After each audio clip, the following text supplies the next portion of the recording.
نحمده ونصلي على رسوله الكريم اما بعد فاعوذ بالله من الشيطان الرجيم بسم الله الرحمن الرحيم رب اشرح لي صدري ويسر لي امري واحلل عقدة من لساني يفقهوا قولي۔ امام مالک رحمۃ اللہ علیہ کی پیدائش 93 ہجری میں ہوئی۔ کچھ مورخین کہتے ہیں 94 ہجری میں اور کچھ کہتے ہیں 95 ہجری میں، لیکن زیادہ تر خیال یہی ہے کہ 93 ہجری میں ان کی پیدائش مدینہ منورہ میں ہوئی۔ یہ ایک خالص عرب خاندان سے تعلق رکھتے تھے جو زمانہ جاہلیت اور پھر اسلام کے زمانے میں بھی معزز رہا۔ ان کے بزرگوں کا خاندان اگرچہ یمن تھا، مگر اسلام کے بعد حضور صلی اللہ علیہ وسلم کے شہر میں آ بسے۔ اسلام قبول کرنے کے بعد پھر ان کا خاندان یہیں رہا اور ان کا خاندان محدثین کا خاندان ہے۔ محدث حدیث بیان کرنے والے، حدیث پہ دسترس رکھنے والے، علم رکھنے والے حدیث کا۔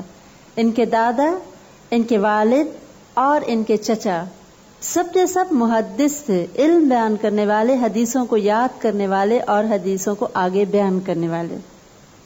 ایسے علمی گھرانے میں جس بچے نے آنکھ کھولی، ان کے اندر نہ صرف یہ کہ علم کا شوق جاگا، بلکہ حضور صلی اللہ علیہ وسلم کی محبت ان کے دل و دماغ میں سما گئی، اور یہ محبت ان کو آپ صلی اللہ علیہ وسلم کے بارے میں مزید علم جاننے کا شوق پیدا کرتی ہے۔ اور ہوتے ہوتے امام مالک رحمۃ اللہ علیہ مدینہ الرسول کے سب سے بڑے محدث، عالم اور فقیہ بن گئے۔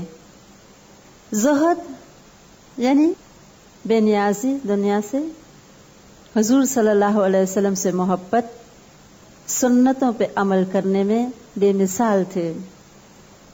جس شہر میں آنکھ کھولی وہ علم کا مرکز تھا۔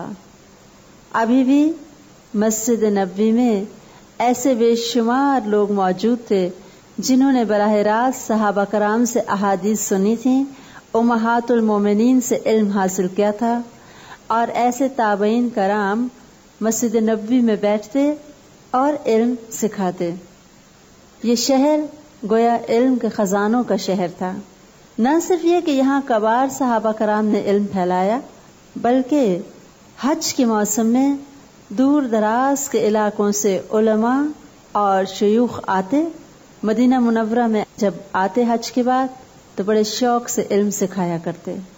امام مالک رحمۃ اللہ علیہ نے ایسے تمام لوگوں سے بڑھ بڑھ کے علم سمیٹا، لیکن اہم بات جو ان کے بارے میں ملتی ہے، اپنے اساتذہ کو بہت احتیاط سے سلیکٹ کرتے تھے۔ یہ بھی بڑی بات ہے کہ اسٹوڈنٹ ٹیچر کے بارے میں بہت کیئرفل ہو، اور وہ اس بات پہ خوش نہیں ہوتے تھے جیسے اس زمانے میں بعض لوگ خوش ہوتے تھے ہم نے فلاں سے بھی سیکھ لیا، فلاں سے بھی۔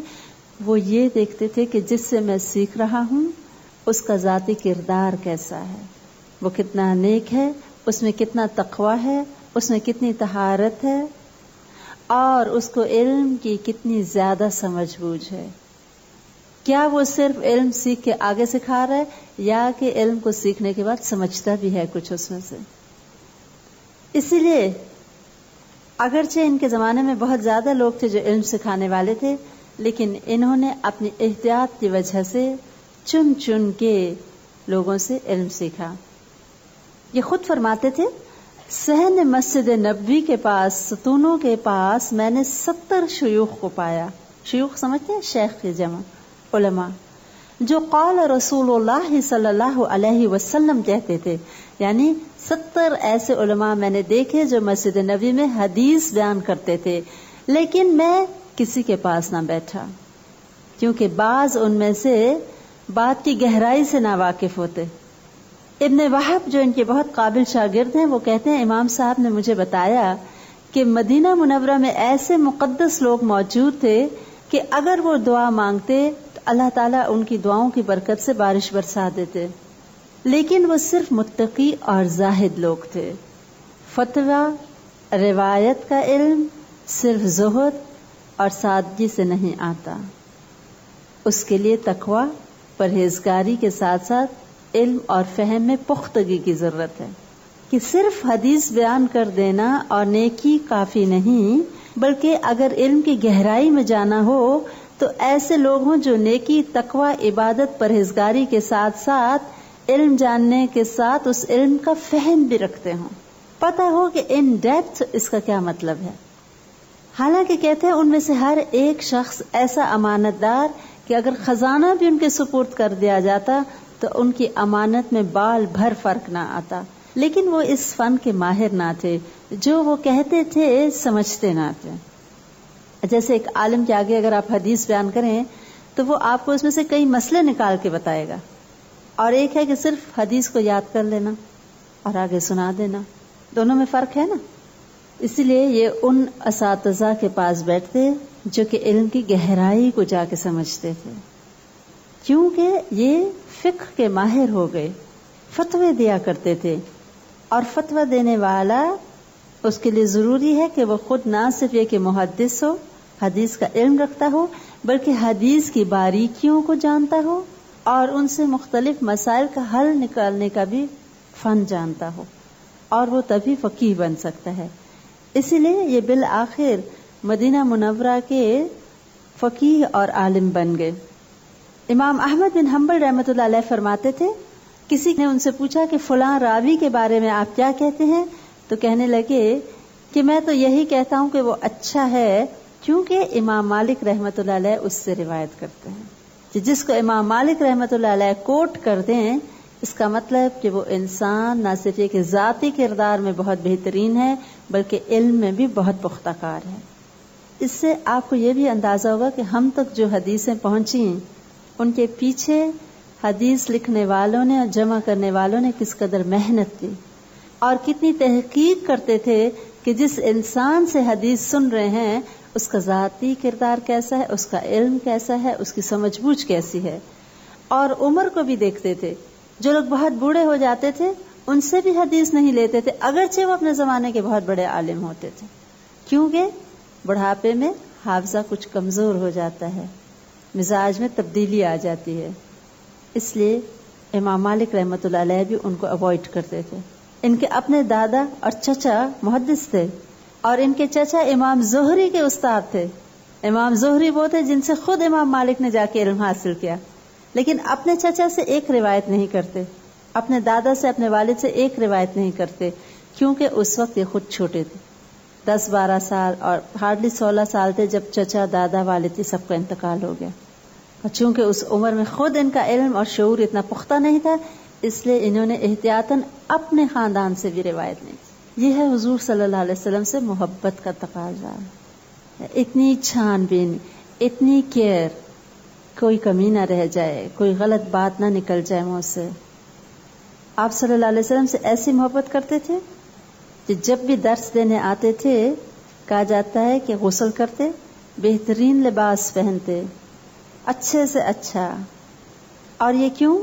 حضور صلی اللہ علیہ وسلم کی شان کے لیے کہ ان کی بات سکھانے جا رہا ہوں۔ یہ بھی ایک محبت کی وجہ سے وہ بہترین لباس پہنتے تھے، اور کہا جاتا ہے بہت بہت عمدہ لباس پہنتے تھے۔ اور ان کے جلال کا یہ عالم تھا کہ بڑے بڑے خلفائے وقت ان کے پاس آتے، ادب سے بیٹھتے، اور ان کے سامنے کوئی اونچی آواز سے بولنے کی جرات نہ کر سکتا تھا۔ انہوں نے جب علم حاصل کیا تو ہم دیکھتے ہیں کہ اس علم کی جستجو میں بہت تکلیفیں بھی اٹھائیں۔ علم ایک کٹھن منزل ہے اور قربانیاں مانگتا ہے، ایسے ہی نہیں آ جاتا، just doesn't come like that۔ امام مالک رحمۃ اللہ علیہ خود فرماتے ہیں کہ حصول علم میں نے کبھی کبھی بہت سخت وقت بھی دیکھا، حتیٰ کہ ایسا وقت آیا مجھ پہ فقر اور غربت طاری ہوئی کہ مجھے اپنے گھر کے چھت کی کڑیاں اتار کے بیچنی پڑی، لیکن میں نے ان کو بھی بیچا اور حصول علم کی جستجو کو جاری رکھا۔ وہ فرماتے تھے اس علم میں کمال اس وقت تک حاصل نہیں ہوتا جب تک مبتلائے فقر نہ ہو، اور اس پر بھی وہ بہرحال طلب علم کو ہی ترجیح دے۔ یعنی اگرچہ غربت آ جائے اس کے باوجود علم کی تلاش جاری رہے. انہوں نے بہت سے اساتذہ جن سے علم حاصل کیا، ان میں سے ایک بہت مشہور استاد ہیں ان کے، اور وہ ہیں نافع مولا ابن عمر رضی اللہ تعالی عنہ. مولا کہتے ہیں اس غلام کو جو آزاد کر دیا جائے، آزادی کے بعد وہ اپنے آقا سے منسوب کہلاتا ہے اور اس کو کہا جاتا ہے مولا. یہ مولا عبداللہ بن عمر رضی اللہ تعالی عنہ تھے. 30 سال تک نافع رحمت اللہ علیہ حضرت عبداللہ بن عمر رضی اللہ تعالیٰ عنہ کے ساتھ ساتھ رہے. کہتے تھے سفر ہوتا یا حضر، دن ہوتا یا رات، گھر ہوتا یا باہر، مجلس یا تنہائی، میں ہمیشہ ان کے ساتھ ہوتا. ایک غلام تھے، لیکن اسلام میں غلام کا مقصد اور مطلب وہ نہیں جو یورپین ڈکشنریز میں ملتا ہے. لیکن ہم دیکھتے ہیں کہ مسلمان اپنے غلاموں سے کس طرح کا سلوک کرتے، احسان کا، عمدہ تعلیم و تربیت کا. اور پھر اسلام نے غلاموں کو یہ عزت بخشی کہ وہ اپنے آقاؤں کے جانشین بن گئے. دنیاوی طور پہ بھی ہم دیکھتے ہیں کہ حکمرانیاں کی غلاموں نے، اور علم کی مجلس میں بھی ہم دیکھتے ہیں کہ اپنے آقا کے جانشین بنے. اور حضرت عبداللہ بن عمر رضی اللہ تعالی عنہ کے ایسے ہی قابل غلام تھے نافع رحمت اللہ علیہ. انہوں نے اتنی کلوزلی حضرت عبداللہ بن عمر رضی اللہ تعالی عنہ کو دیکھا تھا کہ وہ پھر بعد میں لوگوں کو علم سکھاتے. اور امام مالک رحمت اللہ علیہ کے اساتذہ میں سب سے بلند نام جو ملتا ہے ہم کو، وہ نافع رحمت اللہ علیہ کا ملتا ہے. یہ کہتے ہیں ٹھیک دوپہر کا وقت ہوتا جب میں نافع رحمت اللہ علیہ سے علم حاصل کرنے جاتا، اور ان کا گھر مدینہ منورہ سے باہر بقیع کے قریب تھا. راستے میں کوئی سایہ نہ ہوتا، عرب کی گرمی اور ریگستان کی دھوپ، لیکن کہتے ہیں میں جا کے وہاں بیٹھ جاتا. اور کبھی کبھی کہتے ہیں گرمی ہوتی میں بیٹھا رہتا، ریت اڑ اڑ کے میرے اوپر آتی، ایک سرخ سا کپڑا تھا بس وہ بچھا لیتا اور انتظار کرتا جب ان کو وقت ہوتا پھر ان کے پاس جاتا اور علم حاصل کرتا. ایک اور فقیہ تھے مدینہ منورہ میں، ہرمز ان کا نام ملتا ہے. یہ کہتے ہیں کبھی کبھی میں ان سے جب علم لینے جاتا تو صبح ہو جاتا اور رات ہو جاتی، سارا دن ان کی خدمت میں بیٹھے رہتے کہ جتنا علم مل سکے میں اس کو حاصل کر لوں. ان کے کئی اساتذہ ہیں ایک سے ایک بڑھ کے، اور ان میں سے ایک تو یہ ہے نافع رحمت اللہ علیہ، اور وہ تمام احادیث جو یہ نافع سے روایت کرتے ہیں. حدیث کی آپ جانتے ہیں کہ ایک ٹیکسٹ ہوتا ہے اور ایک چین ہوتی ہے، سند، اور اس کا متن ایک ہوتا ہے اور ایک پیچھے جو راوی ہوتے ہیں. تو جس حدیث میں مالک ان نافع ان عبداللہ بن عمر آ جاتا ہے، اس حدیث کو، اس کی چین کو گولڈن چین کہا جاتا ہے، سنہری زنجیر، طلائی زنجیر. سب سے اوتھینٹک اور اچھی حدیث سمجھی جاتی ہے جس میں یہ 3 راوی آ رہے ہوں. انہوں نے بچپن میں قرآن پاک جس قاری سے سیکھا، وہ کہتے ہیں کہ ایسے عظیم قاری تھے کہ آج بھی اسلامی دنیا میں قرات کی بنیاد انہی کی قرات پہ ہے، اور ان کا نام ابو درہم نافع بن عبد الرحمن تھا. امام القراء کہا جاتا ہے ان کو. قرآن پاک بہترین استاد سے پڑھنا سیکھا، حدیث کا علم بہترین اساتذہ کرام سے سیکھا. نافع رحمت اللہ علیہ کے ساتھ ساتھ امام زہری کے حلقہ درس میں یہ شامل ہوتے، اور یہ کہتے ہیں کہ امام زہری کا حلقہ درس اتنا وسیع ہوتا اور اتنے طالب علموں کا ہجوم ہوتا کہ آخر کار تنگ آ کے امام زہری مدینہ منورہ سے شام چلے گئے. لوگ پیچھا ہی نہیں چھوڑتے تھے ان کا. انہوں نے ان سے بھی علم حاصل کیا. اور ان کے وہ مشہور استاد جن کا قصہ اگر آپ کو یاد ہو مسلمان خواتین میں ہم پڑھ چکے ہیں، امام ربیعہ الرائی.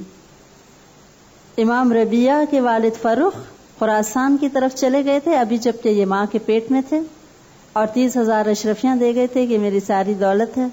اور جب وہ گئے تو آگے جہاد میں کہ 23-24 سال گزر گئے، اور ماں نے وہ ساری رقم اپنے بیٹے کی تعلیم پہ لگائی، اور وہ چھوٹی سی عمر میں علم کے اس درجے پہ پہنچے کہ وہ ایک استاد بن گئے.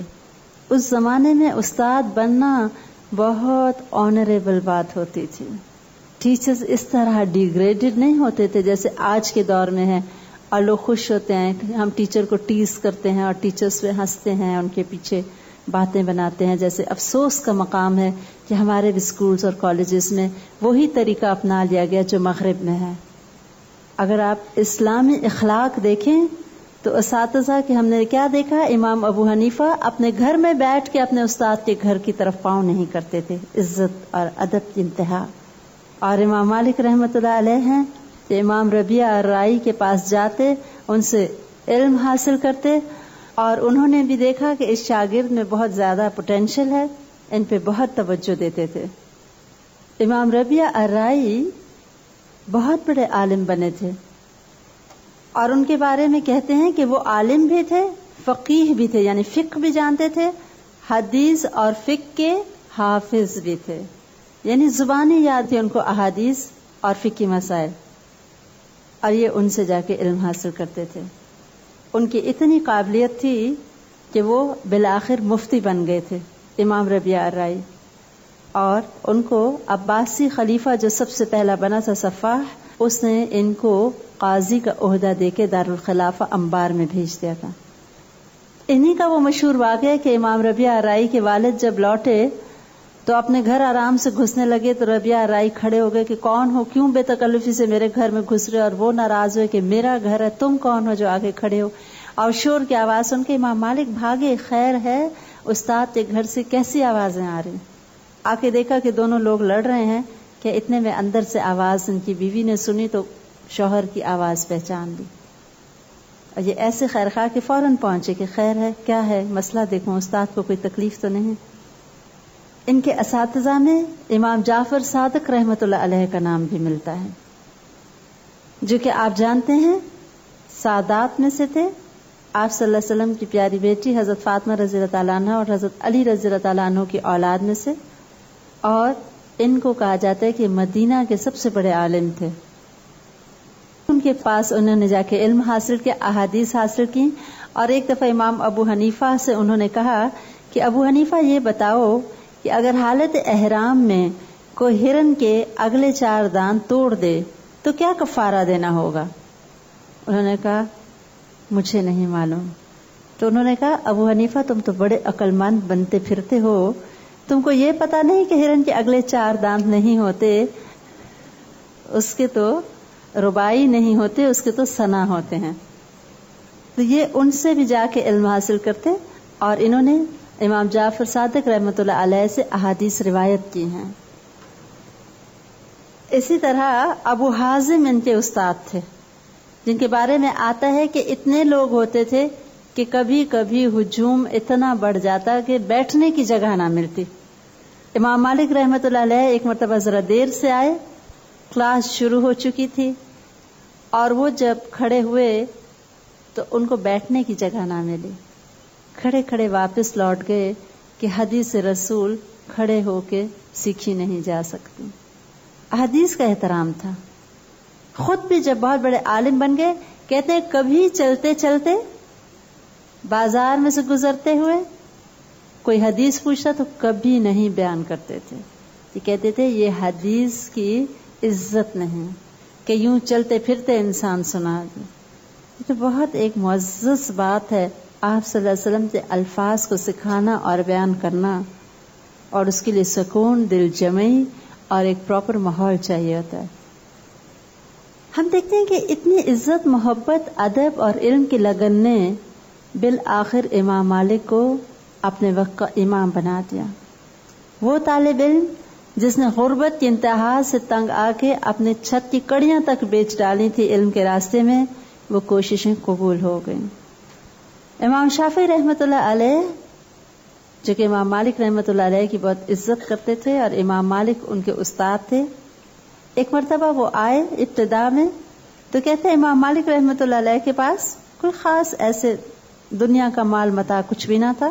پھر دوسری مرتبہ آئے تو دیکھا امام مالک رحمۃ اللہ علیہ پہ بہت زیادہ اللہ تعالیٰ کی رحمتیں ہوئی ہیں، اور گھوڑے ہیں عالی شان، استبل میں کئی عربی نسل اور ترکی نسل، ایک سے ایک بہترین لباس، خوبصورت گھر، عمدہ سواریاں، تو تھوڑے پریشان ہو گئے کہ میرے استاد پہ دنیا کچھ زیادہ آ گئی ہے.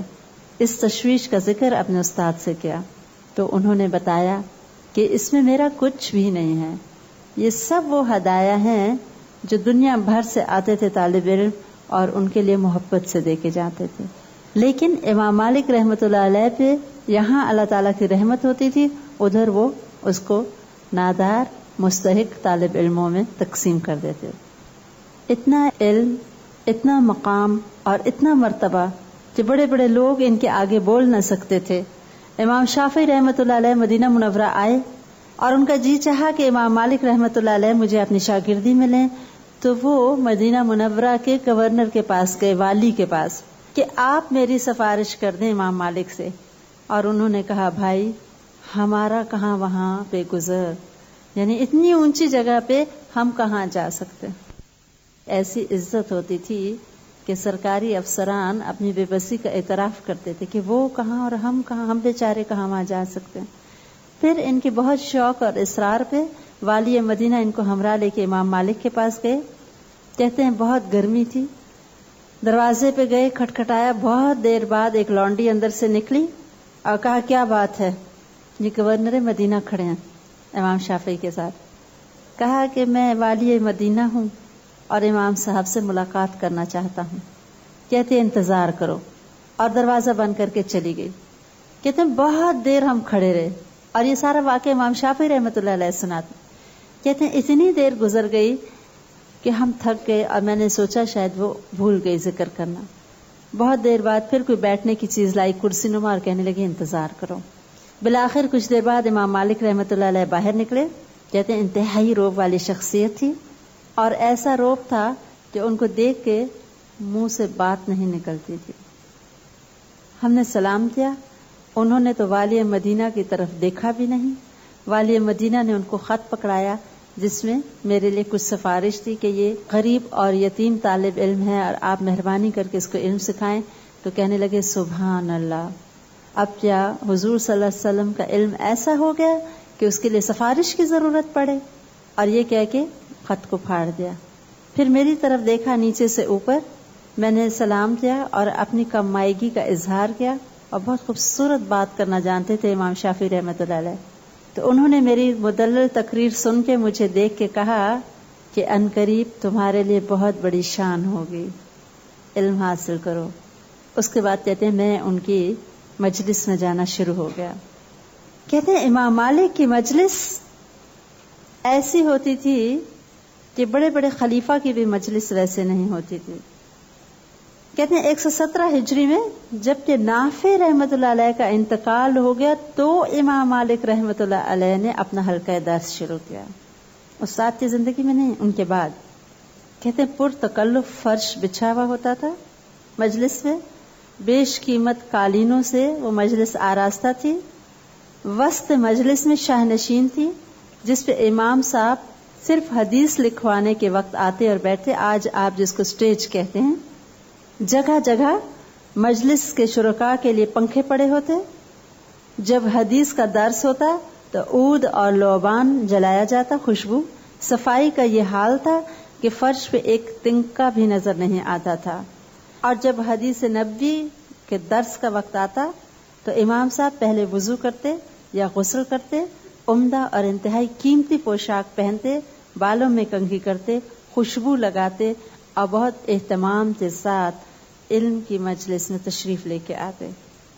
تمام لوگ پہلے سے قطار در قطار مؤدب ہو کے بیٹھے ہوتے، سر جھکے ہوئے ہوتے.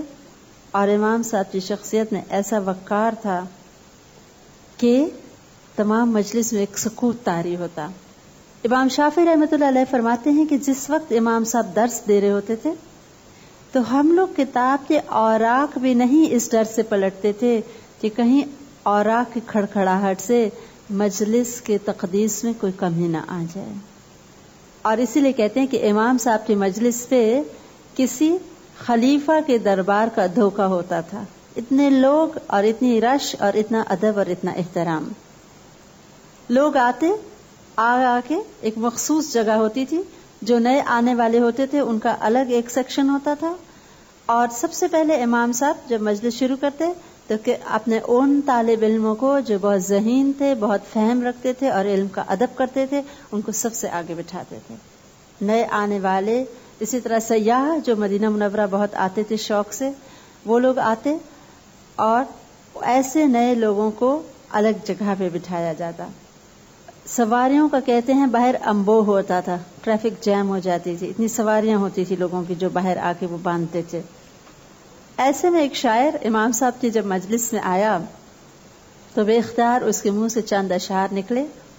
کہتے ہیں اگر امام جواب نہیں دیتے تو ہیبت سے پھر پوچھا بھی نہیں جاتا، پوچھنے والے سر نیچے کیے رہتے ہیں. وقار کا ادب اور سلطان تقوی کا جاہ و جلال ہے، لوگ اس سے ڈرتے ہیں حالانکہ یہ صاحب حکومت نہیں، کوئی حکومت نہیں، کوئی عہدہ نہیں، لیکن ایک خوف اور دبدبہ ان کا لوگوں پہ طاری ہو جاتا تھا. اور یہ رعب ان کا ہوتا ہے جو اللہ سے ڈرتے ہیں. امام صاحب نے امام شافعی رحمۃ اللہ علیہ کی بہت قدر کی. ان کو معلوم تھا کہ یہ لڑکا علم کی دنیا میں بہت نام کمائے گا، اس لیے وہ فرماتے ہیں کہ میری کمائیگی دیکھ کے امام صاحب مجھے اپنے گھر لے گئے. یہ کہاں بیچارہ غریب لڑکا ہے، کھانا پینا رہائش سب سے جان چھٹ گئی. کہتے ہیں لیکن صرف ایسے نہیں، بہت عزت اور محبت سے مجھے اپنے ساتھ رکھتے، کھانے کا خوان خود اٹھا کے میرے آگے رکھتے، ٹرے اپنے ہاتھوں سے شاگرد کے آگے محبت سے، تواضع کے مہمان ہیں. کہتے ہیں وضو کے پانی کا لوٹا خود بھر کے میرے آگے لے آتے اور میں شرمندہ ہو جاتا. لیکن علم کے مجلس میں یہ عالم تھا کہ ہارون الرشید جو بہت بڑا خلیفہ تھا اپنے زمانے کا، وہ جب ایک مرتبہ حج کے موقع پہ مدینہ منورہ آیا تو اس نے خواہش ظاہر کی، امام صاحب سے کہا کہ میں موطا سننا چاہتا ہوں. موطا وہ کتاب ہے حدیث کی جو امام مالک رحمۃ اللہ علیہ نے لکھی ہے، اور یہ ایک بہت بڑا کارنامہ ہے جو علم کی دنیا میں انہوں نے کیا. 8,000 اس میں روایات، 8,000، لیکن ان میں احادیث کے ساتھ ساتھ صحابہ کرام کے بھی اقوال ہیں، اور احادیث صحیح کے ساتھ ساتھ حسن اور کچھ دیگر قسم کی احادیث بھی اس میں ملتی ہیں. لیکن انہوں نے ایک مجموعہ بنا لیا تھا، ایک کتاب کمپائل کر لی تھی اپنی زندگی میں، اور کہا جاتا ہے یہ کتاب خلیفہ منصور جو عباسی خلیفہ تھا اس کی خواہش پہ انہوں نے مرتب کی تھی. خلیفہ منصور جب تک خلیفہ نہیں بنے تھے، اس زمانے کے دستور کے مطابق سادات اور شرفاء اپنے بچوں کو دین کی تعلیم دیتے تھے، تو خلیفہ منصور بھی ان کے ساتھ رہا ہوتا تھا ان کی مجلس میں کبھی کبھی. اس لیے اس کو معلوم تھا کہ امام مالک رحمۃ اللہ علیہ بہت علم جانتے ہیں. جب وہ خلیفہ بنا اور حج کے موقع پہ مدینہ منورہ آیا تو امام مالک رحمۃ اللہ علیہ اور دیگر لوگ جن کے وہ ہم اثر بھی تھے ان کو بہت عزت اور محبت سے ملنے گئے. اس میں خلیفہ منصور نے یہ خواہش ظاہر کی کہ امام صاحب میں چاہتا ہوں کہ آپ ایک حدیث کی کتاب لکھ دیں اور فقہی مسائل بھی جو آپ بتاتے ہیں، لیکن ان میں عبداللہ بن عمر رضی اللہ تعالی عنہ والی سختیاں نہ ہوں، اور نہ ہی حضرت عبداللہ بن عباس رضی اللہ تعالی عنہ والی رخصتیں. اور کچھ یوں الفاظ تھے کہ حضرت عبداللہ بن عمر رضی اللہ تعالیٰ عنہ، حضرت عبداللہ بن عباس رضی اللہ تعالیٰ عنہ اور حضرت عبداللہ بن مسعود رضی اللہ تعالیٰ عنہ کے فقہ کے بین درمیان کی ایک معتدل کتاب لکھ دیں کہ میں چاہتا ہوں کہ یہ علم محفوظ ہو جائے. جب یہ خبر مدینہ کے لوگوں کو پہنچی تو مختلف علماء نے حدیث کی کتاب اور فقہ کی کتابیں لکھنی شروع کر دیں. لوگوں نے ان کو آ کے بتایا کہ اب تو بہت سے لوگ لکھنا شروع ہو گئے ہیں، جو آپ لکھنا شروع ہوئے.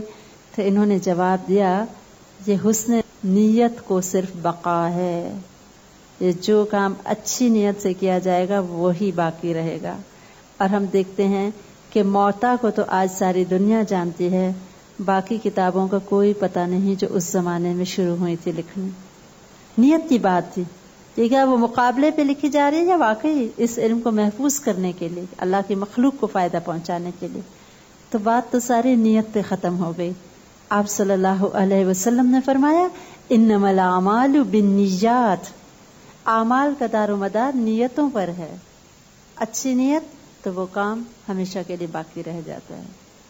کچھ لوگ بخاری کو کہتے ہیں کہ اللہ کی کتاب کے بعد سب سے صحیح کتاب ہے، اور کچھ لوگ موتا کے بارے میں بھی یہی سٹیٹمنٹ دیتے ہیں کہ اصل کتاب بعد کتاب اللہ، کہ قرآن پاک کے بعد سب سے صحیح کتاب یہی ہے۔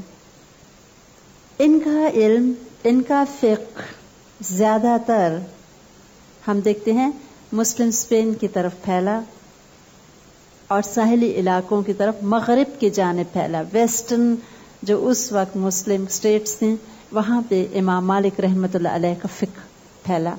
اس کی وجہ میں نے آپ کو بتائی تھی کہ اندلس یا مسلم اسپین سے جب مسلمان لوگ آتے تھے حج کے لیے اور ساتھ ساتھ علم حاصل کرتے تھے تو ان کا راستہ عراق سے نہیں گزرتا تھا، اس لیے ان کی ملاقات بھی امام ابو حنیفہ سے نہ ہوئی، اور وہ مدینہ منورہ آتے براہ راست امام مالک رحمۃ اللہ علیہ سے علم حاصل کرتے، اور ان کے ایک بہت قابل اور ہونہار شاگرد تھے جو کہ اسپین سے آتے تھے، اور انہوں نے اسپین جا کے اپنے استاد کا علم خوب پھیلایا۔ کہتے ہیں جس زمانے میں امام مالک رحمۃ اللہ علیہ پیدا ہوئے، عجیب اتفاق ہے کہ اسی زمانے میں اسلامی حکمران جس سرزمین کو تلوار سے فتح کر رہا تھا، امام مالک کے قلم نے سب سے زیادہ وہیں قبضہ حاصل کیا، یعنی طرابلس، ٹریپولی، ٹیونس، الجزائر، مراکش اور مسلم اسپین۔ جب وہ پیدا ہوئے تھے تلوار سے وہ علاقے فتح ہو رہے تھے، اور جب یہ علم کی دنیا میں انہوں نے قدم رکھا تو ان کے علم نے وہاں جا کے اپنا قبضہ کیا اور ان کا علم اس طرف پھیلا۔ ایک طرف تو ہم دیکھتے ہیں امام مالک رحمۃ اللہ علیہ کا ایسا روب، ایسا دبدبہ ہے، اور دوسری طرف ہم دیکھتے ہیں کہ علم کی انتہا ہے، بردبار۔ ایک مرتبہ ایک شاعر آیا، کہنے لگا امام صاحب گستاخی معاف، ایک شعر لکھا ہے اور اس میں آپ کا نام بھی لکھ دیا ہے، اگر آپ کہیں تو اپنا شعر سنا دوں۔ اب یہ سمجھے کہ غالباً میری انسلٹ ہوگی اس شعر میں، لیکن پھر بھی کہتے ہیں کہ سناؤ۔ اس نے شعر پڑھا جس کا مطلب تھا کہ مدینہ کا مفتی کہتا ہے کہ محبت کرنا گناہ ہے۔ کہتے ہیں ان کا چہرہ تو سرخ ہو گیا، لیکن صرف اتنا کہا، میں نے ایسا کوئی فتویٰ نہیں دیا ہے۔ حالانکہ بہت بری بات تھی اتنے بڑے عالم کے سامنے آ کے ایسے فضول بات کرنا، لیکن علم اور علم کی ایسی عزت اور ایسی قدر کہ جس وقت حدیث بیان کر رہے ہوتے کہ کوئی چیز ان کو اس درس کو روکنے یا اس کی شان کے خلاف کرنے سے ان کو آمادہ نہ کر سکتی۔ ایک دفعہ درس دے رہے تھے کہ ان کے موزے میں سے بچھو نے ان کو ڈس لیا، اور کہا جاتا ہے 17 مرتبہ اس نے ڈنگ مارا، 17 مرتبہ۔ امام صاحب کا چہرہ زرد ہوتا چلا گیا، لیکن اسی وقار کے ساتھ وہ علم دیتے رہے۔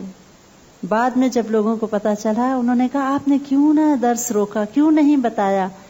کہا یہ حدیث کی شان کے خلاف ہے۔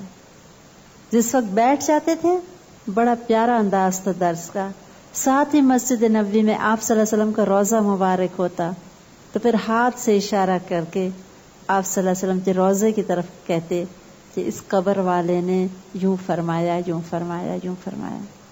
ہر بات میں آپ صلی اللہ علیہ وسلم کے روضے کی طرف اشارہ کر کے۔ ان کی بیٹی کہتی ہے کہ میرے والد کو ہر رات حضور صلی اللہ علیہ وسلم کا دیدار نصیب ہوتا تھا، ہر رات۔ کیسی محبت تھی، کیسی عقیدت تھی، اور کتنا اسٹرانگ کنیکشن ہوگا۔ جب تک زندہ رہے استبل میں بہترین گھوڑے، کبھی بھی سواری پہ نہیں سوار ہوئے۔ کہتے تھے اس جگہ کو جانوروں کے سموں سے روندوں جس پہ حضور صلی اللہ علیہ وسلم کے قدم مبارک پڑے ہیں۔ اس لیے امام شافعی رحمۃ اللہ علیہ نے جب ایک مرتبہ ان کے استبل دیکھا اور گھوڑوں کی تعریف کی، سارے گھوڑے ان کو تحفے میں دے دیے۔ جب وہ علم حاصل کر کے جا رہے تھے، خود جا کے ان کے کرائے کی سواری کا بندوبست کیا اور ان کا کرایہ بھی ادا کیا، اور ساتھ ہی بے تحاشا تحائف دے کے یہ گھوڑے اور گھوڑوں پہ تحفے لدے ہوئے ان کو روانہ کیا۔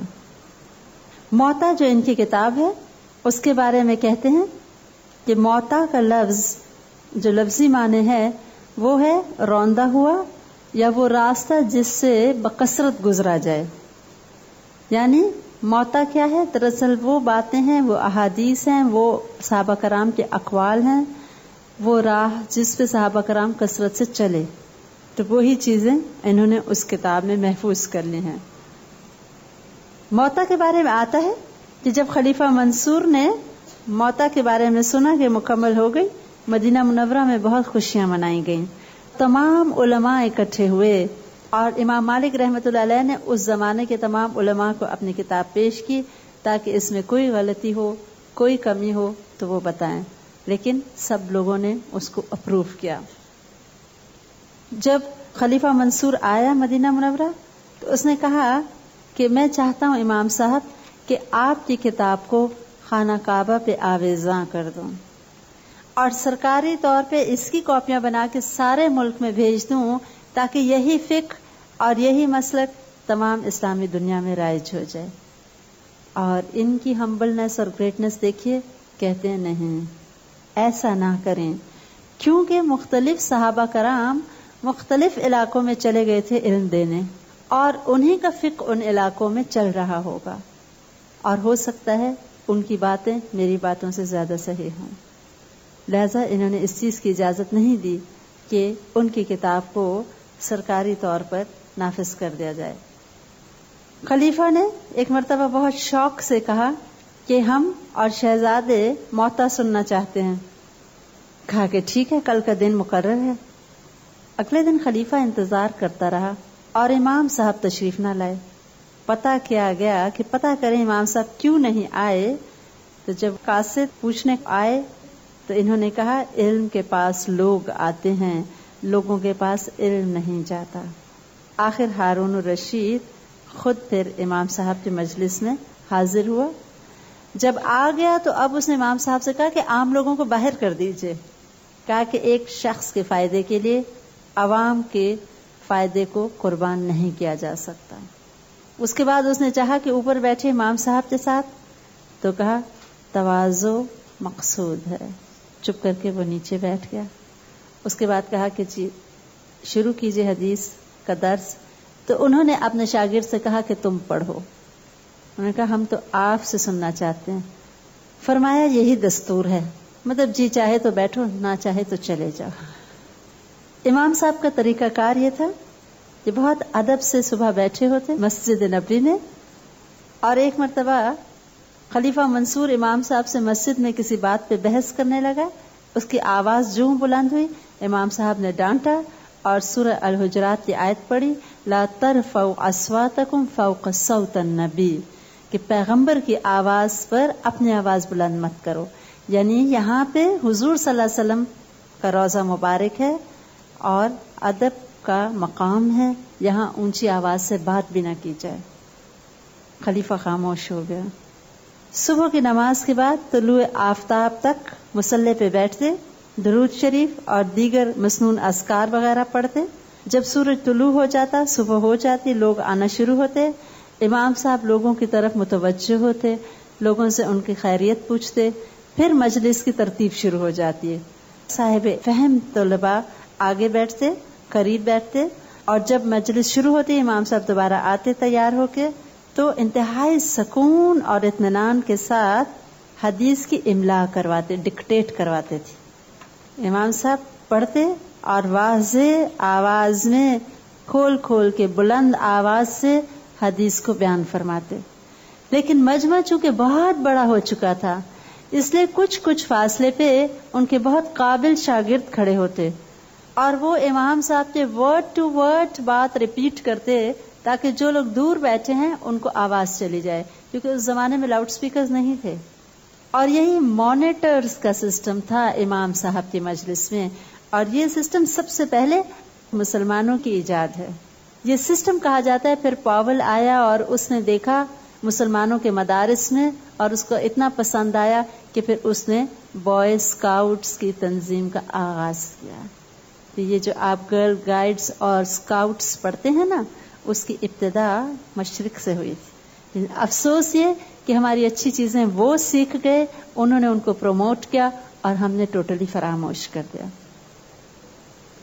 ایسے شاگرد بہت خیال سے امام صاحب چنتے تھے، جن کی آواز بھی اچھی ہو، جن کو علم بھی درست آتا ہو، اور وہ پھر امام صاحب کی بات کو آگے آگے پہنچایا کرتے تھے۔ پہلے دن امام صاحب بولتے اور وہ لکھ لیا جاتا۔ ان کا جو شاگرد کاتب تھا ان کا نام ابن حبیب تھا۔ اگلے دن پھر وہی کاتب اس کو پڑھتا اور امام صاحب سنتے تھے۔ اگر کہیں کوئی غلطی ہوتی تو اس کو چیک کرتے، درست کرواتے، اور اس کے ساتھ ہی اگر کوئی بات وضاحت طلب ہوتی، ایکسپلین کرنے والی ہوتی تو پھر امام صاحب ایکسپلین کرتے۔ لیکن فائدہ یہ ہوتا تھا کہ اوریجنل حدیث کا ٹیکسٹ تو محفوظ ہوتا تھا، اس میں وہ ایڈیشنز نہیں ہوتی تھی۔ بعض شیوخ کا طریقہ کار یہ ہوتا تھا کہ وہ بتاتے ہوئے ایکسپلین بھی کر لیتے تھے اور طالب علم لکھ لیتے تھے۔ اس میں یہ احتمال تھا غلطی کا کہ وہ ایکسپلینیشن جو بیچ میں استاد کرتا تھا، کبھی کبھی اسٹوڈنٹ سمجھتے تھے یہ بھی حدیث کا حصہ ہے، اور اس میں غلطی کا احتمال ہوتا تھا۔ امام صاحب کا جو طریقہ کار تھا اس میں منیمم غلطی ہوتی تھی، کیونکہ پہلے دن صرف وہ ڈکٹیٹ کراتے تھے اور لوگ لکھ لیتے تھے۔ اگلے دن وہ لکھی بات کوئی اچھا شاگرد پڑھتا تھا اور امام صاحب سنتے تھے۔ اگر لکھنے میں غلطی ہو چکی ہوتی تھی تو چیک کروا کے غلطی کو ٹھیک کرواتے، اور ساتھ ہی جو ایکسپلینیشنز ہوتی تھیں وہ بھی دے دیا کرتے تھے۔ امام صاحب کا حافظہ کہتے ہیں ایسا زبردست تھا کہ ایک مرتبہ جب علم حاصل کر رہے تھے، امام ربیع الرائی ان کو امام زہری کی مجلس میں لے کے گئے۔ امام زہری رحمۃ اللہ علیہ نے 40 احادیث بولیں، 40، اور وہ لکھ لی گئیں۔ اگلے دن انہوں نے کہا کہ کتاب لاؤ، میں دیکھوں کل تم لوگوں نے کیا سیکھا ہے اور اس میں سے پڑھ کے بتاؤں۔ امام ربیع الرائی نے کہا کہ اس مجلس میں ایسا شخص بھی ہے کہ کل آپ نے جتنی احادیث بولی تھیں اس کو زبانی یاد ہیں، آپ کتاب سے کیوں پڑھتے ہیں، وہ زبانی سنا دے گا۔ اس کے بعد امام مالک رحمۃ اللہ علیہ نے جب سنائی تو 40 احادیث ورڈ بائی ورڈ انہوں نے ریپیٹ کر دی۔ امام زہری رحمۃ اللہ علیہ حیران رہ گئے ان کے حافظے پہ، اور کہنے لگے میں سمجھتا تھا صرف مجھ ہی کو سب یاد ہیں۔ اتنا زبردست ان کا حافظہ تھا۔ اسی طرح امام ابو حنیفہ رحمۃ اللہ علیہ کا نام بھی ان کے شاگردوں میں آتا ہے۔ یہ خود استاد اور امام ابو حنیفہ رحمۃ اللہ علیہ ان کے شاگرد بنے، حالانکہ عمر میں ان سے بڑے تھے، لیکن روایات میں آتا ہے کہ وہ مدینہ منورہ آئے، امام صاحب کی مجلس میں انہوں نے شرکت کی، نہایت ادب سے دو زانوں ہو کے بیٹھے، اور امام مالک رحمۃ اللہ علیہ اگرچہ عمر میں ان سے چھوٹے تھے لیکن امام ابو حنیفہ نے انتہائی ادب سے ان کی مجلس میں شرکت کی اور ان سے علم حاصل کیا۔ ایک مرتبہ پھر آئے ان سے ملنے، عبداللہ بن مبارک رحمۃ اللہ علیہ فرماتے ہیں میں وہاں موجود تھا اور امام شافعی رحمۃ اللہ علیہ بھی موجود تھے۔ وہ شاگرد کہتے ہیں جب امام ابو حنیفہ آئے تو امام صاحب جو کبھی کسی خلیفہ کے لیے بھی تعظیم سے نہیں اٹھے تھے، انتہائی تعظیم سے اٹھ کے بڑے ادب سے انہوں نے اپنی چادر پھیلائی اور امام ابو حنیفہ کو وہاں بٹھایا، اور تمام شاگرد حیران تھے۔ جب امام ابو حنیفہ چلے گئے تو کہا یہ وہ عراقی ہیں ابو حنیفہ جو اگر چاہیں کہ ان ستونوں کو سونے کا ثابت کر دیں تو کر سکتے ہیں۔ یعنی کہ ایسا زبردست علم اور اتنی زبردست پاور آف سپیچ ہے۔ اور وہ کہتے ہیں اس کے بعد ہم نے دیکھا سفیان ثوری رحمۃ اللہ علیہ ان سے ملنے آئے، اگرچہ امام صاحب نے ان کی عزت کی لیکن وہ درجہ نہیں تھا تعظیم کا جو انہوں نے امام ابو حنیفہ کو دیا۔ تو امام صاحب کے شاگردوں میں امام شافعی رحمۃ اللہ علیہ اور امام ابو حنیفہ رحمۃ اللہ علیہ دونوں شامل ہیں، جس سے اندازہ لگا سکتے ہیں ہم کہ وہ لوگ تو ایک دوسرے کی عزت اور تعظیم کرتے رہے اور ہم نے انہی لوگوں کو بیس بنا دیا اختلافات کا۔ وہ اختلافات کرتے تھے تو ہیلدی اختلاف ہوتا تھا، اس میں لڑائی جھگڑا یا دوسرے کی تحقیر نہیں ہوا کرتی تھی، کسی سے نہیں ڈرتے تھے اللہ کے سوا، اور حق بات کہتے ہوئے کبھی نہیں گھبراتے تھے۔ ایک مرتبہ جب ایک عباسی خلیفہ نے حکومت سنبھالی، اس نے چاہا کہ زبردستی بیعت لے، کچھ لوگوں نے بیعت کرنے سے انکار کر دیا کیونکہ وہ دل سے ان کو خلیفہ ماننے کے لیے تیار نہیں تھے۔ ایسے میں والی مدینہ نے زبردستی بیعت لینا شروع کر دی، جبرن پریشرائز کر کے۔ لوگوں نے ان سے فتویٰ پوچھا کہ کیا جبری بیعت لینے سے بیعت ہو جاتی ہے، یعنی جیسے گن پوائنٹ پہ کوئی آ کے کہے کہ آپ یہ بات مان جائیں، اور اگر کوئی مجبوری کے مارے مان جائے تو کیا واقعی بیعت ہو گئی؟ انہوں نے انکار کیا اس بات سے اور بیس بنایا کہ جیسے جبری طلاق نہیں ہوتی اسی طرح جبری بیعت نہیں ہوتی. یعنی کوئی زبردستی کسی آدمی کے سر پہ بندوق رکھ کے اپنی بیوی کو طلاق دے دو، اس میں اگر وہ جان کے ڈر سے کہہ دے، امام صاحب کہتے تھے کہ ایسی طلاق واقع نہیں ہوتی. اس طرح لوگوں کو تسلی ہو گئی اور وہ بیعت کرنے سے انکار کرنے لگے. جب والی کو یہ بات پتہ چلی، اس نے امام صاحب کو بہت زیادہ مجبور کیا کہ وہ اپنا یہ فتویٰ واپس لیں اور یہ فتویٰ دے دیں کہ جبری طلاق ہو جاتی ہے، تاکہ وہ جو زبردستی بیعت لے رہے ہیں وہ بھی جائز ہو جائے. یہ ایک بہت سیاسی قسم کی بات ہے، شاید ہم لوگوں کو سمجھ نہ آئے کیونکہ ہمارے یہاں بیعت کا سسٹم نہیں ہے. یوں سمجھ لیں کہ زبردستی کی ووٹنگ کروانا نا، ریفرینڈم. امام صاحب کے فتوے سے کافی پریشانی تھی حکومت کو، اور ادھر ان پہ زبردستی کی جا رہی تھی کہ آپ یہ فتویٰ دیں، اور امام صاحب جو ہمیشہ حق بات بولتے تھے انہوں نے انکار کر دیا. لہذا بالآخر والی مدینہ نے ان کو بلوا کے سزا کی دھمکی دی. انہوں نے کہا میں ہر سزا کے لیے تیار ہوں. ان کو 70 کوڑے لگائے گئے. اتنے بڑے امام، اتنے عزت علم والے، 70 کوڑے لگائے گئے. اور اس پہ بھی بس نہیں کی گئی، ان کو سواری پہ بٹھا کے پورے مدینہ میں پھرایا گیا اس حالت میں، اور کہا جاتا ہے ان کے یہ دونوں کندھے اتر گئے تھے ان کوڑوں سے، یہ جگہ سے نکل گئے تھے بازو. اور اس حالت میں بھی وہ کہتے رہے کہ میں مالک بن انس کہتا ہوں کہ جبری طلاق نہیں ہوتی. جب کوڑوں سے بھی بات نہ بنی، خون ان کا بہہ رہا تھا، سواری پہ بٹھا کے گھمایا گیا. یعنی ایک طرح سے یہ ذلت ہے اور سب لوگ دیکھیں ان کو.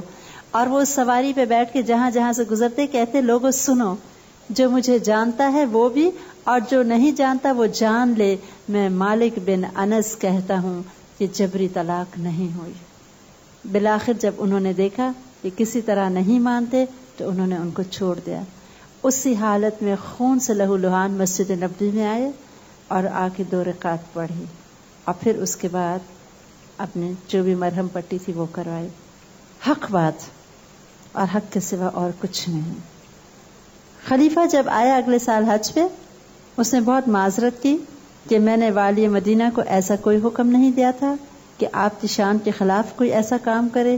اور ان کا حلم دیکھیں، کہتے ہاں ٹھیک ہے آپ کو حکم نہیں تھا، کوئی شکوہ نہیں، کوئی شکایت نہیں. ایک مرتبہ اسی طرح خلیفہ آئے عباسی تو ان کو جا کے ملے اور کہا حضور صلی اللہ علیہ وسلم کے شہر والوں کا خیال کیجیے. اس زمانے میں انتہا درجے کے وہاں کھانے پینے کی کمی تھی اور لوگ بہت پریشان تھے. ان کی بات سنتے ہی خلیفہ نے کئی ہزار درہم مدینہ منورہ کے لوگوں کے لیے دیے، جو انہوں نے وہیں اسی وقت کھڑے کھڑے تمام ضرورت مندوں کے لیے بھجوا دیے. خلیفہ منصور کی بہت خواہش تھی کہ امام صاحب میرے پاس بغداد آ جائیں. اس نے بہت لجاجت سے کہا اور ان کو 30,000 دینار بھجوائے. یہ رقم رکھ لیں، بہت بڑی رقم ہے، اور آپ ہمارے پاس آ جائیں. کہا حضور صلی اللہ علیہ وسلم کے شہر سے اچھا کوئی شہر نہیں. کبھی زندگی بھر مدینہ منورہ سے باہر نہیں گئے ہی نہیں. علم بھی وہیں حاصل کیا، وہیں رہے، ساری زندگی مسجد نبوی میں ہی گزر گئی. جو تھوڑی دیر کے لیے گھر جاتے تھے اس کے علاوہ سارا وقت درس و تدریس اور مسجد نبوی، حضور صلی اللہ علیہ وسلم سے محبت. اور ایک مرتبہ جب حج کے موقع پہ گئے، کہتے ہیں بصرہ کے ایوب سختیانی مجھے ملے. 1 سال بھی ملے، دوسرے سال بھی ملے مکہ معظمہ میں، لیکن میں نے ان سے کوئی حدیث نہیں لی. آخر تیسرے سال دیکھا کہ وہ چاہے زمزم کے پاس ایسے بیٹھے ہیں کہ آپ صلی اللہ علیہ وسلم کا نام مبارک آتا اور وہ رونا شروع ہو جاتے، اور اس قدر روتے کہ مجھے ان پہ رحم آتا. ان کو جب اس حال میں دیکھا تو میں نے ان سے حدیث لے لی، سن لی اور پھر روایت کر لی. اتنی کیئرفلی احادیث سے جس کے دل میں بھی محبت ہے اسی سے حدیث لیتے تھے، کیونکہ اپنے دل میں جو محبت تھی. اور اسی لیے حسن نیت کو انہوں نے کہا تھا کہ بقا ہے، اور واقعی ہم نے دیکھا کہ بقا تو حسن نیت کو ہی ہے. ان کے اتنی کثرت سے شاگرد آتے اور علم حاصل کرتے کہ روایت کی جاتی ہے کہ 1300 سے زیادہ ان کے شاگرد تھے. ایسے شاگرد جو قابل تھے، جن کے نام ملتے ہیں، جو سمجھدار تھے. ویسے تو ہجوم ہوا کرتا تھا. 1300 آپ سوچیں اگر شاگرد بیٹھے ہوں تو کتنا بڑا حلقہ درس ہوتا ہوگا. اتنا علم جاننے کے باوجود بہت ڈرتے تھے. کوئی معاملہ ایسا آ جاتا جس میں ذرا سا شک ہوتا تو کبھی نہیں فتویٰ دیتے تھے. ان کے ایک شاگرد کہتے ہیں کہ ہمارے امام صاحب کے پاس لوگ دور دور سے آتے، منزلوں پہ منزلیں طے کرتے ہوئے، تھکے ہارے ہوئے، اور امام صاحب سے جب فتویٰ پوچھا جاتا اور اس وقت امام صاحب کے پاس اس کی کوئی صحیح دلیل نہ ہوتی اس فتوے کا جواب دینے کی، تو نہایت کشادہ پیشانی کے ساتھ فرماتے لا ادری، میں نہیں جانتا. امام صاحب کے شاگرد ابن وہب کہتے ہیں کہ اگر میں امام مالک کی لا ادری کی تختیاں لکھتا تو کتنی ہی تختیاں بھر جاتی، یعنی کاپیوں کی کاپیاں بھر جاتی. اتنی مرتبہ انہوں نے کہا لا ادری. اتنا جاننے کے باوجود ایک مرتبہ ایک شخص نے کہا کہ میں 6 مہینے کی مسافت طے کر کے آیا ہوں. 6 مہینے کی مسافت، اتنے دور سے آیا ہوں، اور میرے لوگوں نے مجھے کہا کہ جاؤ امام مالک سے یہ مسئلہ پوچھ کے آؤ، آپ مجھے اس کا جواب دیجئے. انہوں نے فرمایا میں اچھی طرح نہیں جانتا. اس نے کہا مجھے بتائیے میں لوگوں کو جا کے کیا جواب دوں گا کہ 6 مہینے کا سفر کر کے آیا ہوں اور آپ کہتے ہیں میں نہیں جانتا. امام صاحب کہتے ہیں کہہ دینا کہ مالک بن انس نے کہا ہے میں نہیں جانتا.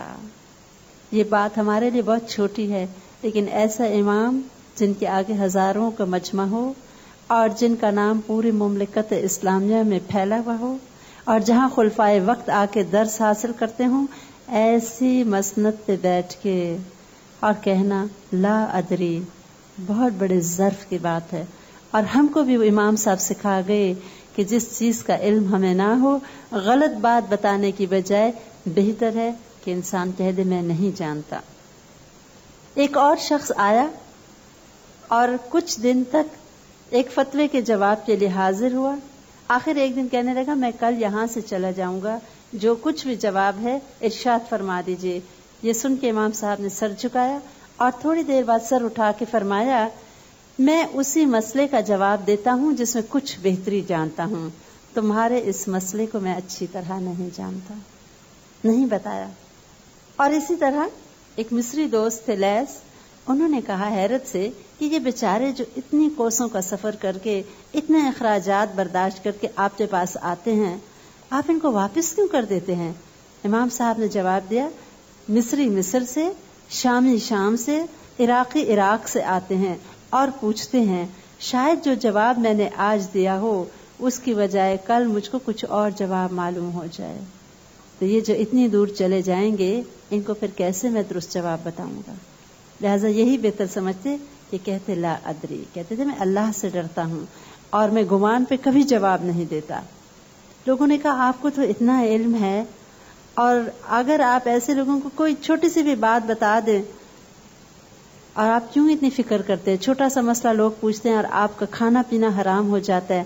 کہنے لگے اس لیے کہ جتنا جتنا لوگوں کا مجھ پہ یقین زیادہ ہے اتنی ہی کوشش مجھے بھی کرنی چاہیے. علم کوشش کے بغیر اور جد و جہد کے بغیر نہ لینا چاہیے اور نہ ہی آگے دینا چاہیے. کہا جاتا ہے امام صاحب کے ہزاروں فتوے ہیں، ہزاروں، اور صرف ابن قاسم جو ایک مصنف ہیں ان کو امام صاحب کے 40,000 مسئلے زبانی یاد تھے. 40,000.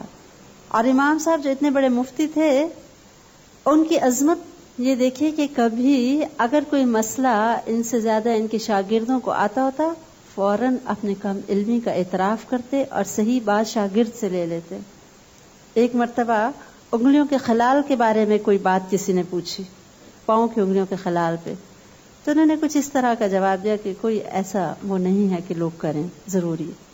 اس پہ ایک شاگرد نے ان کو حدیث بتائی، انہوں نے فوراً اپنے فتوے سے رجوع کر لیا اور اعتراف کر لیا مجھے اس حدیث کا علم نہیں تھا، اب صحیح بات پہنچ گئی، لہٰذا اس بات کی اصلاح کر دی جائے. ان کے بارے میں آتا ہے یحییٰ بن سعید جو امام حدیث ہیں فرماتے تھے کہ امام مالک اس امت کے لیے رحمت تھے. ابن ابی حزم نے کہا خدا کی قسم مالک سے بڑھ کر کوئی عالم نہیں دیکھا. ان کے استاد تھے اور کہتے تھے ان سے بڑا عالم نہیں دیکھا. امام صاحب ایک نہیں کئی خلفائے وقت کو علم دے چکے تھے. ایک بار خلیفہ منصور نے پوچھا ان سے کہ آپ سے زیادہ کوئی عالم ہے؟ امام صاحب نے فرمایا ہاں. خلیفہ کہنے لگا کون؟ کہتے نام یاد نہیں. منصور نے کہا میں بنو امیہ کے زمانے میں طلب علم کر چکا ہوں اور سب کو جانتا ہوں. مطلب جانتا ہوں کہ آپ کثر نفسی سے کام لے رہے ہیں, آپ سے بڑا عالم کوئی نہیں ہے. ایک مرتبہ خلیفہ منصور نے ان کو خیمے میں بلوایا. ان کے ساتھ سفیان ثوری اور سلیمان خواص بھی تھے. جب یہ داخل ہوئے تو سفیان ثوری رحمۃ اللہ علیہ نے دیکھا کہ فرش پہ بہت قیمتی کپڑا پڑا ہوا ہے. انہوں نے کہا جب تک یہ کپڑا نہیں اٹھایا جائے گا میں اندر نہیں آؤں گا. جب فرش اٹھا لیا گیا تو انہوں نے یہ آیت پڑھی منہا خلقناکم وفیہا نعیدکم ومنہا نخرجکم تارۃ اخری, کہ اسی سے تم کو نکالا پیدا کیا اور اسی میں تمہیں لوٹائیں گے اور اسی سے تمہیں دوسری مرتبہ بھی نکالیں گے. اس کے بعد فرش پہ بیٹھ گئے. منصور کی آنکھوں میں آنسو آ گئے. سفیان ثوری دیر تک بیٹھے رہے اور اس کو نصیحتیں کرتے رہے. ایک عہدیدار نے کہا کہ اے خلیفہ ایسے زبان دراز شخص کو قتل کرنے کا حکم کیوں نہیں دیتے؟ منصور نے کہا خاموش رہو, سفیان ثوری اور مالک بن انس کے سوا کوئی نہیں جس کا ادب کیا جائے. ایک مرتبہ خلیفہ بہت شدید ناراض تھا علماء سے. ان کی کوئی بات تھی جو علماء مان نہیں رہے تھے. انہوں نے 2-3 علماء کو بیک وقت بلوایا اور ان میں امام مالک رحمۃ اللہ علیہ کو بھی بلوایا. امام مالک نے نہا دھو کے صاف لباس پہنا اور کہا کہ میرا کفن ہے, مجھے پتا ہے آج میری موت ہے, اور حنوط مل لیا جو کہ مردوں کو لگایا جاتا ہے. آئے خلیفہ سے ملاقات کی. خلیفہ نے دونوں کو تو ناراض ہو کے واپس بھیج دیا اور پھر ان کو پاس بلایا. جب یہ قریب آئے تو کہا مجھے آپ سے حنوط کی بو آ رہی ہے. کہنے لگے ہاں میں نے لگایا ہوا ہے. اس نے کہا کیوں؟ کہا اس لیے کہ آج میں اپنی جان سے مایوس ہو کے شہادت پانے کے لیے آیا ہوں. اس پہ خلیفہ کہنے لگا سبحان اللہ, میں علم کے ستون کو خود اپنے ہاتھوں سے گراؤں گا. اور اس کے بعد نہایت عزت کے ساتھ ان کو واپس بھیج دیا. منصور اپنے بیٹوں کے ساتھ آیا تھا موتا سننے, آگے ان کے بیٹے اپنے بیٹوں کے ساتھ آئے تھے بعد میں. تو بیک وقت کئی خلیفہ ان کے پاس آتے اور ان سے آ کے علم حاصل کر کے جاتے. اور یہ تھے کہ بڑی شان سے انکار کر دیتے. خلیفہ کے خیمے میں جا کے کبھی حدیث نہیں بیان کرتے تھے. کہتے تھے علم کی عزت ہے, نہ چلتے پھرتے بیان کیا جائے اور سیکھا جائے, اور نہ ہی علم کو عزت کے مقام سے ہٹا کے اس کو دیا جائے. آخری وقت میں بہت بیمار ہوئے اور اس وقت رو رہے تھے. لوگوں نے کہا آپ کیوں رو رہے ہیں امام صاحب؟ 3 ہفتے تک بیمار رہے. آخری وقت میں جب بہت بوڑھے ہو گئے تھے, ایک مرتبہ خلیفہ نے بلوایا تو چلتے ہوئے گئے تو تمام علماء نے ان کو سہارا دیا ہوا تھا. جب بیٹھے تو علماء ان کے ساتھ بیٹھ کے کہ ہمارے ساتھ ٹیک لگا کے بیٹھے. خلیفہ کہنے لگا سبحان اللہ, میں تو اگر ان میں سے ایک کو بھی کہوں تو کوئی نہ گوارا کرے کہ میں اس کے ساتھ ٹیک لگاؤں. امام کی کیا شان ہے کہ سارے حاضر ہیں کہ ہمارے ساتھ ٹیک لگا لیں. لیکن جب فوت ہونے لگے 3 ہفتے بیمار رہے اور بہت روتے تھے. لوگوں نے کہا آپ کیوں روتے ہیں؟ کہتے ہیں میں کیسے نہ روؤں, میں نہ روؤں تو اور کون روئے گا. اے کاش مجھ کو میرے ہر قیاسی فتوے کے بدلے ایک کوڑا مارا جاتا اور میں فتویٰ نہ دیتا. یعنی فتوے تو دے دیا, نہ جانے ٹھیک دے کے گیا ہوں کہ غلط دے کے گیا ہوں. اور اسی طرح بالآخر دنیا سے رخصت ہو گئے. کہا جاتا ہے 62 برس تک دین کی خدمت کی انہوں نے, 62 سال تک. جنازے میں ایک ہجوم تھا اور مدینہ منورہ میں ان کو عظیم انسانوں کے ساتھ دفن کر دیا گیا, جہاں کے کئی امہات المومنین, خلیفہ راشد حضرت عثمان رضی اللہ تعالی عنہ اور دیگر اسلام کے علماء ہیں. توفنی مسلما والحقنی بالصالحین. جو لوگ زندگی میں بھی اسلام پہ جمے رہے اور جو دعائیں کرتے رہے کہ اللہ ہمیں نیکوں کے ساتھ ملا دینا مرنے کے بعد، تو ان کی دعائیں قبول ہوتی ہیں۔ جس وقت ان کا انتقال ہوا، عمر بن سعد انصاری نے یہ شعر کسی کو پڑھتے ہوئے سنا کہ اسلام کے ستون ہل گئے، جس صبح کو رہنما قبر میں آسودہ ہوا، وہ ہدایت کا پیشوا اور علم کا ہمیشہ محافظ رہا، اس پر تا قیامت خدا کا سلام۔ کوفہ میں سفیان بن عینیہ کو جب ان کی وفات کا علم ہوا تو ان پہ سکوت طاری ہو گیا اور کہنے لگے زمین پر مالک نے اپنی مثال نہیں چھوڑی۔ ایک شاعر ان کی موتا کے بارے میں کہتا تھا کہ جب موتا کا آفتاب چمک گیا تو باقی کتابیں تو ستاروں کی مانند ماند پڑ گئیں۔ تم کو علم حاصل کرنا ہے تو آفتاب کو لے لو اور ستاروں کو چھوڑ دو۔ ان کی تاریخ پیدائش 93 اور ان کی تاریخ وفات 179 مدینہ منورہ کے اس قبرستان میں معزز لوگوں کے درمیان دفن ہیں جن پہ ہمیشہ تاریخ اسلام فخر کرتی رہے گی۔ السلام علیکم ورحمۃ اللہ وبرکاتہ۔